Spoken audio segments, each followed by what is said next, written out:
Baik, Assalamualaikum warahmatullahi wabarakatuh. Perkenalkan nama saya Syabina Maharani Zalvena dengan NIM C1C020132 dari kelas R11 Prodi Akuntansi. Nah, di sini saya akan mempresentasikan tentang penyusunan anggaran konvensional dengan mata kuliah penganggaran yang diampu oleh Bapak Dr. Hilmi Eka Putra.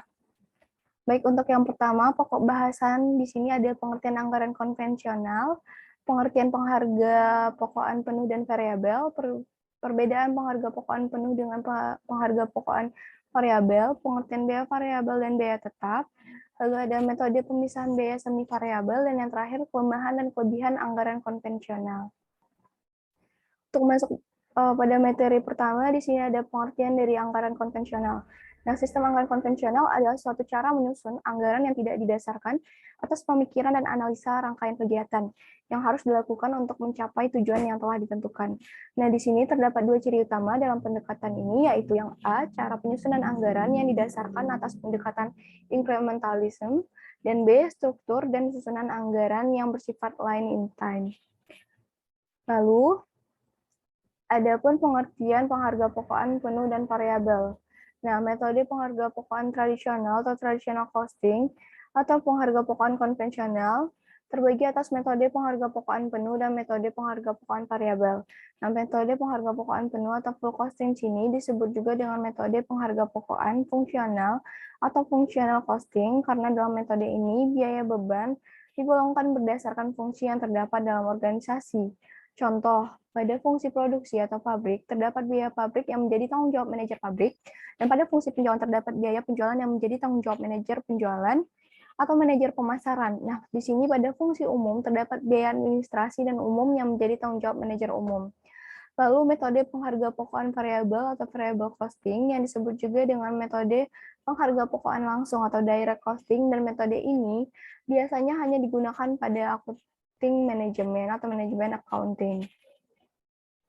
Lalu ada perbedaan dari metode pengharga pokokan penuh, lalu metode pengharga pokokan variabel. Nah, apa sih metode pengharga pokokan penuh itu terdiri dari apa saja?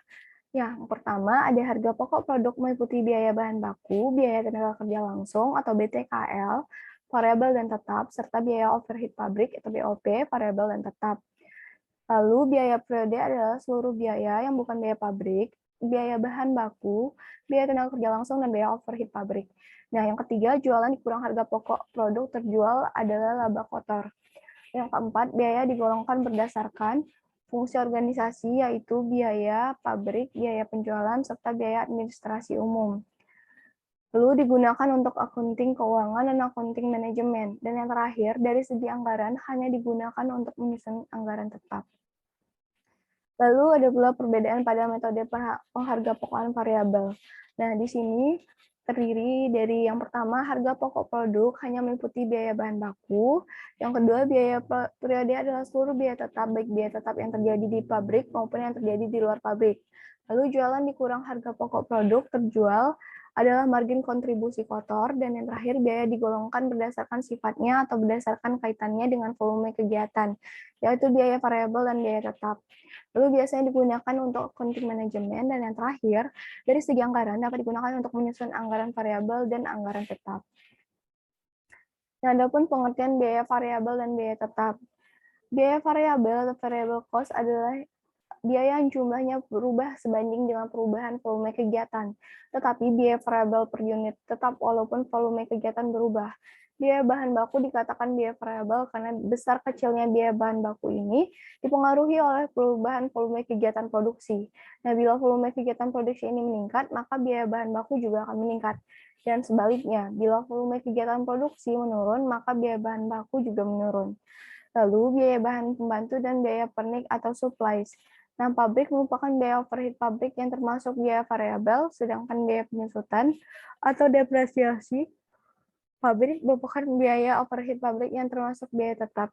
Nah, di sini biaya tetap atau fixed cost adalah biaya yang jumlahnya tetap dalam kisaran volume kegiatan tertentu, tetapi biaya tetap per unit ini berubah bila volume kegiatannya berubah.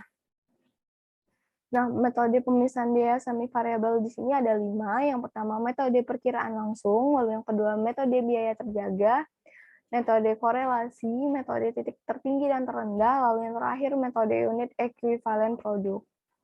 Nah, di sini ada kelemahan dan kelebihan dari anggaran konvensional. Untuk kelemahannya tersendiri ada hubungan yang tidak memadai atau terputus antara anggaran tahunan dengan rencana pembangunan jangka panjang. Lalu ada pendekatan inkremental menyebabkan sejumlah besar pengeluaran tidak pernah diteliti secara menyeluruh efektivitasnya. Lalu lebih berorientasi pada input daripada output. Lalu sekat-sekat antar departemen yang kaku membuat tujuan nasional dari secara keseluruhannya itu sulit dicapai. Lalu yang kelima, progres anggaran terpisah untuk pengeluaran rutin dan pengeluaran modal atau investasi. Lalu selanjutnya anggaran tradisional di sini bersifat tahunan dan sentralisasi penyiapan anggaran ditambah dengan informasi yang tidak memadai menyebabkan lemahnya perencanaan anggaran. Lalu persetujuan anggaran yang terlambat sehingga gagal memberikan mekanisme pengendalian untuk pengeluaran yang sesuai, dan yang terakhir, aliran informasi atau sistem informasi finansial yang tidak memadai dan menjadi dasar mekanisme pengendalian rutin mengidentifikasi masalah dan tindakan. Dan adapun keunggulan atau kelebihan dari anggaran konvensional itu sendiri, yang pertama, penyusunannya relatif mudah. Nah, sehingga dapat membantu mengatasi rumitnya proses penyusunan anggaran. Lalu tidak memerlukan pengetahuan yang terlalu tinggi untuk memahami program-program kegiatan baru. Karena banyak dari kegiatan-kegiatan tersebut merupakan lanjutan dari kegiatan tahun-tahun sebelumnya.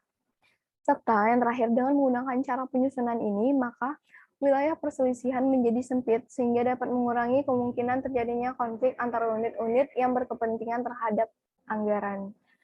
Baik, sekian presentasi dari saya. Semoga dapat bermanfaat bagi teman-teman yang mendengarkan dan melihatnya. Saya akhiri dengan wabillahi taufiq wal hidayah. Wassalamualaikum warahmatullahi wabarakatuh.